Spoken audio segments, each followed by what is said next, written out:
आज मैंने पूरी एक लिस्ट बनाई है कि किन आधारों पर स्टूडेंट के मार्क्स कट कर लिए जाते हैं बोर्ड एग्जामिनेशन में, जब वे एग्जामिनेशन को दे रहे होते हैं या फिर अन्य सारे कौन से कॉमन मिस्टेक्स करते हैं। तो सबसे पहली बात है कि स्टूडेंट जब भी किसी क्वेश्चन के आंसर को दे रहे होते हैं तो क्वेश्चन की डिमांड कुछ होती है और उसके हिसाब से उसके आंसर करने होते हैं। एग्जैक्ट क्वेश्चन एनालिटिकल बेसिस पर है या क्वेश्चन थॉट बेस्ड पर है, क्वेश्चन कंसेप्ट बेस्ड पर है या क्वेश्चन इंफॉर्मेशन बेस्ड पर है। यही चार आधार पर क्वेश्चन मैथमेटिक्स में, फिजिक्स में, केमिस्ट्री में, बायोलॉजी में, हिस्ट्री, सिविक्स, ज्योग्राफी सभी सब्जेक्ट में पूछे जाते हैं। आंसर उसी तरह से करने होंगे। सेकेंड पॉइंट होती है word limit. Generally word limit ज्यादा होने पर तो मार्क्स नहीं काटे जाते हैं, क्योंकि जितने भी इवैल्यूएटर हैं उनको कहा जाता है कि get the chances to award marks maximum. यदि आप आवश्यकता से ज्यादा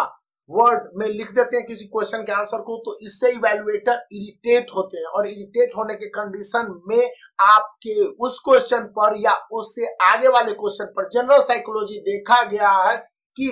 रिस्पेक्टिव कम मार्क्स देते आए हैं और CISE में ऐसा कोई प्रोविजन नहीं है जिससे कि आप उस इवैल्यूएटर को चैलेंज कर सकते हैं।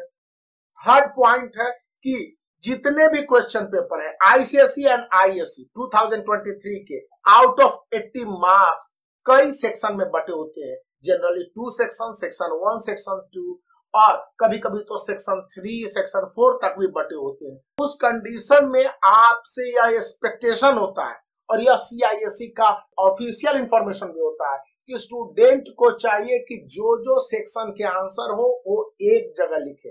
CISE के अंतर्गत जो आपके आंसर स्क्रिप्ट के लिए जो भी आंसर सीट प्रोवाइड किए जाते हैं वो वर्टिकल होते हैं। तो जैसे ही वर्टिकल आंसर आप दे रहे होंगे, जैसे सेक्शन A के क्वेश्चन के आंसर देने, तो उसको उसी तरह से दिया जाए। हालांकि इस बात का कोई बाउंडेज नहीं होता है कि आप आंसर सीरियली दें, लेकिन सेक्शन वाइज आंसर दें और सेक्शन वाइज आंसर देते समय ग्रामेटिकल मिस्टेक्स को मिनिमम करें।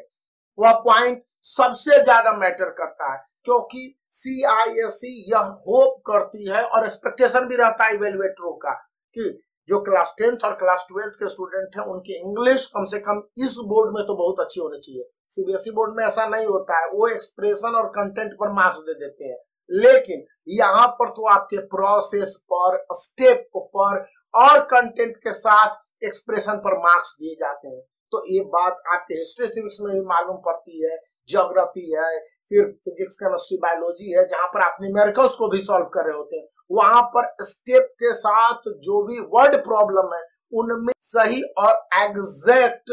डिस्क्रिप्शन दिया है कि नहीं दिया है, सपोर्टिंग आंसर के आधार पर भी आपको मार्क्स दिए जाते हैं, बशर्ते कि आपने उसको क्लैरिफाई किया है। और इन सब से बढ़कर जो सबसे बड़ी पॉइंट आती है कि स्टूडेंट जब भी क्वेश्चन के आंसर को दे रहे हो उस समय उन्होंने क्वेश्चन के आंसर को as far as their own words, अपने शब्दों में आंसर को देने और वो कंप्लीटली एक्सप्रेसिव होने चाहिए। एक्सप्रेसिव बोले तो कि आप जो बात उस क्वेश्चन के आंसर के संदर्भ में कर रहे हो वो सही और क्लियर होने चाहिए। ये नहीं कि यदि आपसे पूछ लिया गया कि इंडियन लेजिस्लेचर सिस्टम, तो इंडियन लेजिस्लेचर क्या है और इसके क्या बेनिफिट्स हैं, कब से यह इन एग्जिस्टेंस में है, तो ये पॉइंट इंफॉर्मेटिव भी हो जाता है और बहुत हद तक आपके एग्जैक्ट टोटल जो कंसेप्ट है उसको आकलन कर लिया जाता है। वही स्टूडेंट मैथमेटिक्स में